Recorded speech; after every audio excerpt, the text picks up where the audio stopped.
Before we get into this content today, I think that it's important that we level set before we get into it, all right? Typically, when I do these family court cases, right, these custody hearings, he said, she said, trying to determine how much each parent is going to be paying or the amount of time that the parent is going to get with the child. Usually, I scour the internet to try to find cases of showing men winning. We already know that men are losing more often than not when it comes to these child support custody case hearings in the family court system. We already know that the chips are stacked up against men, but I go out my way to try to find men winning or receiving a lot more value at the end of the case, just so you could see, okay, this does happen, or what are the tools, the tricks, the tips that I need to be able to implement within myself. So if I find myself within a situation like this, what should I be doing in order to increase the chances of getting a great intended result? All right. Now, trigger alert for this winning. The guy does not come out on top, but I think that it's important for us to all go over and to have a conversation about. And as well as if anyone out there that you know currently doesn't understand the situations that men go through, especially in this situation. It's joint custody, 50-50, and they're still requiring him to pay child support, okay? If you know anyone out there that still doesn't understand the BS that men go through, then send them this video. Let's get active on this one. Without further ado. What number are you asking the court to set your child support at today? Honestly, I'm not expecting to pay child support at all. You want the court to set it at 0? Yes, sir. Okay. Why are you asking for $0? Because me and Miss McDuffie fully co-parent. I fully get my son throughout the week, 4 days out the week. I'm fully capable of taking care of him when he's in my custody. She does the same as well. So I don't understand why I would be paying child support when we split. When I she have him, she take care of him, and when I have him, I take care of him. Please keep in mind that he has the child more than he has her. Don't drop him off with anything. I don't drop him off with anything, and we fully take care of him. So I don't see why we have to pay extra. When did you and Miss McDuff stop living together? I would say the ending of March of 2024. And since that time, have you paid any money directly to Miss McDuff? Yes. How much? I roughly, maybe off the top of my head, $400. Okay. Are you in agreement to the order containing a retroactive child support judgment against you after credit, or are you asking that you be ordered to pay $0 in back child support? Pay 0 in back child support. Okay, can you tell the court why? I wouldn't understand why I'll be paying back child support, because when we only been split for a year. Before then, I was paying the rent, the bills. We were both taking care of the kids. It was no problem. We only been split for a year. And I still get my kid 4 days out the week, and I'm fully taking care of my kid when he's in my care, and she fully take care of him when she's in his care. Okay, and right now you're seeing the child at least 4. I would get him Thursday afternoon and drop him off Monday afternoon. 4 days. Do you have any safety concerns, Mr. Fox, with Miss McDuff knowing your address? No, sir. I'll pass the witness, Judge. Okay, then I will accept the agreed portions of this order, make the agreed portions the order of the court. I will order child support at $429 per month. I will order a retroactive child support judgment of $5,400 per month. Order that paid at $90 per month. Order court costs as billed. Anything further, Mr. Dell? The exchange location.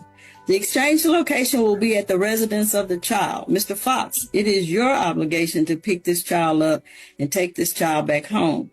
Anything you and Ms. McDuff agree to outside of that is fine.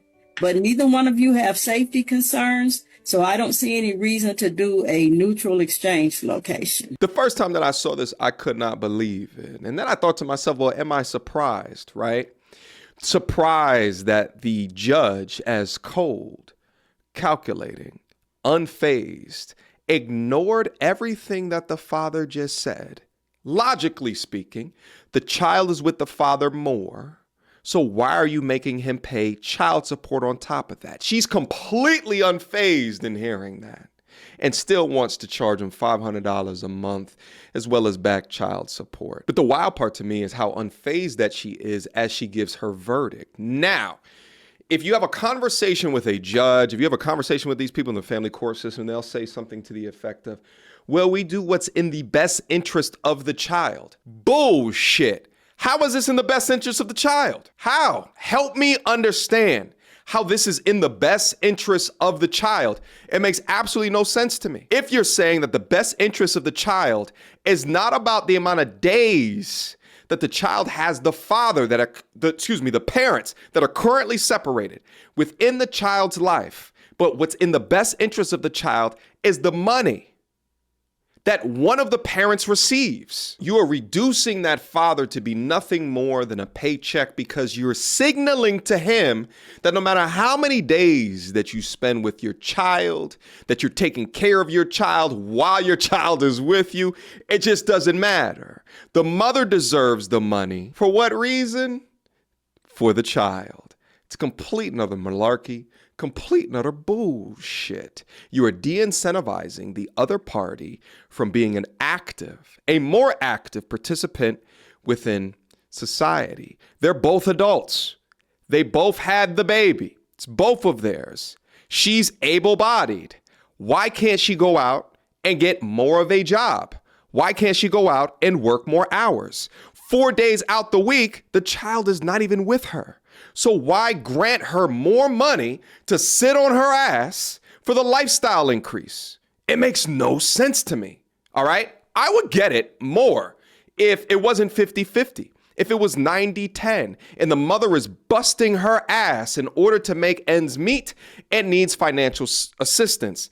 But when it's 50-50, it does not make any sense to a degree, because understanding how the money flows is going to help you understand what is happening behind the scenes and why nothing is being done to change this. And it's because the state makes money off of it. Let me introduce you guys to Title 4D of the Social Security Act. Now, this is currently a federal law that requires states to have a child support enforcement program. So enforcing a state to do something means that the state needs to pay for it because it requires labor, human labor, building, electricities, internet, and the labor. These people work to locate absent parents, establish paternity, and enforce child support orders. Now, my argument is, and it would serve to explain how you can look at a judge, determine a situation like that to owe child support to the mother, is because you need to look at the judge as someone who is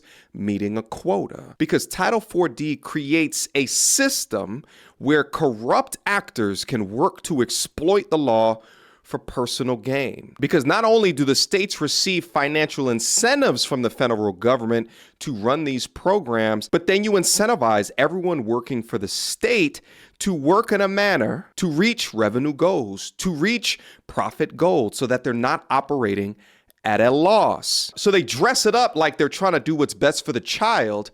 But in my opinion, this is state-sponsored extortion. So when I see how matter-of-fact the judge handled this case, or how she just completely ignored the young brother, I just see another cog in a wheel of a system that could give a F about you. If they really cared about the child, then they would have heard the father saying that he spends more time with the child. And I'll bet you that he's willing to spend even more time for that child if the mother needed additional time to look for more jobs or gain a high income earning skill more than what she has right now, so she can be in a better position to do 50-50. The state is prioritizing the importance of money as opposed to the importance of presence, even if the present person has the money to pay for that child. It's almost as if you want the man to work more so he can have more of a comfortable life from himself that's being extracted from him